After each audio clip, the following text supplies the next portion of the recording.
At kaugnay na reklamong perjury na isinampa ni Vice President Sara Duterte laban kay Ramil Madriaga na nagpakilalang dating security aide ng bise at inutusan daw na maghatid ng pera sa ilang personalidad. Makakapanayan po natin legal counsel ng bise na si Attorney Salvador Panelo o Paulo Panelo Jr. Attorney, magandang umaga. Thank you for joining us. Magandang umaga sa inyong lahat. Unahin ko lang yung tanong tungkol sa paghahain ng tugon ni VP Sara sa kanyang impeachment complaint. Sabi niya, abangan na lang natin today.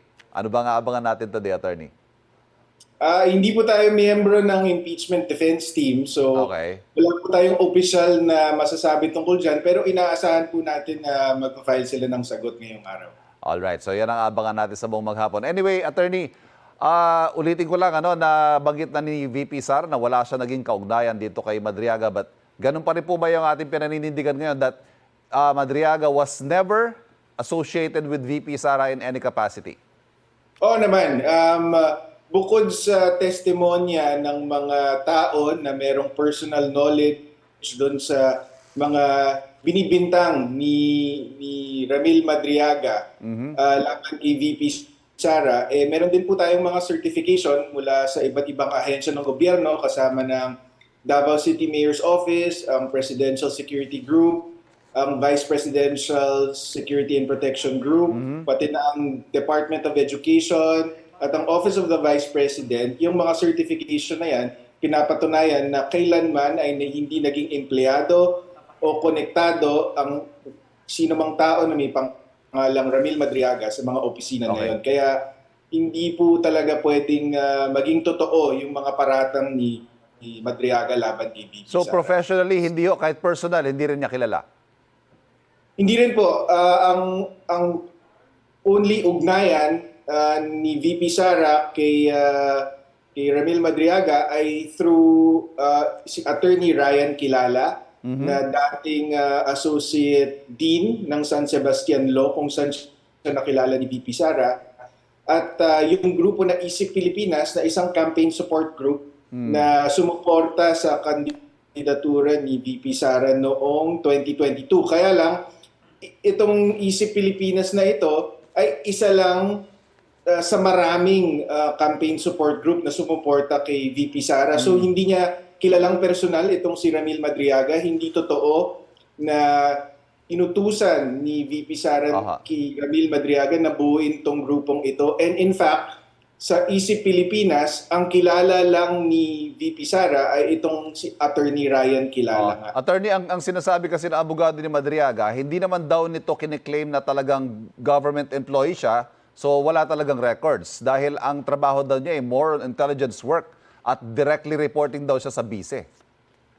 Yun nga po ang katwiran niya ay walang saysay kasi kahit yung mga nagbabantay talaga kay VP Sara, ang sinasabi nila ay number one, hindi nila ito kilala itong si Ramil Madriaga. And number two, dahil sa criminal history ni Ramil Madriaga, ang sabi nila ay hindi nga man lang makakalapit itong si Ramil Madriaga dahil hindi siya qualified magbantay o magserbisyo sa somebody like si VP Sara dahil nga of his criminal record. Hindi yan papasa sa standards ng mga makakapagtrabaho para kay VP Sara.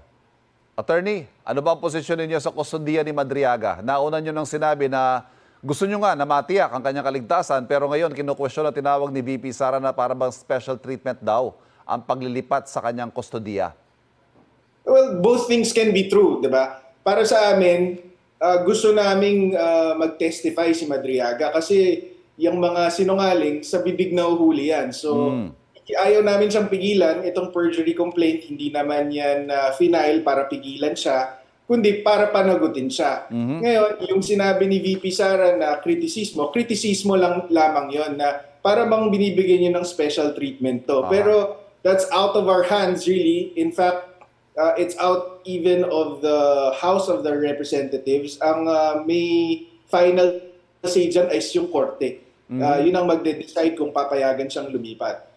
Ang sinasabi ho ni Congressman Joel Chue, takot daw si VP Sara sa mga nalalaman ni Madriaga. Ano po reaksyon nyo dyan?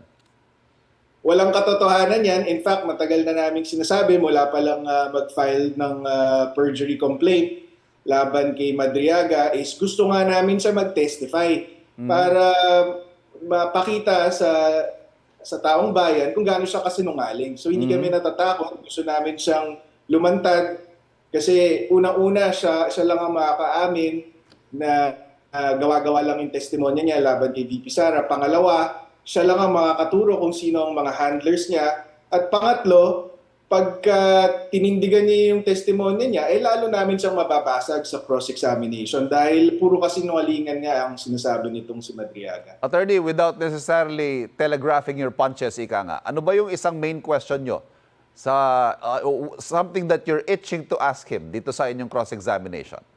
Actually, anything about his affidavit, we're prepared for. Alam namin na pag tinindigan niya bawat statement niya sa Madriaga affidavit, kaya naming i-prove na hindi totoo. So hindi naman walang special question dito, sir. Talagang majority of what he said, all of the relevant statements in his affidavit are false. Attorney Salvador Paulo Panelo Jr., sir, thank you very much for joining us. Maraming salamat. Thank you. Una na pong sinabi ng abogado ni Ramil Madriaga na pinaninindigan ng kanilang kampo na direkta nagtrabaho noon si Madriaga para kay Vice President Sara Duterte. Kapuso, huwag magpapahuli sa latest news and updates. Mag-iuna ka sa balita at mag-subscribe sa YouTube channel ng GMA Integrated News.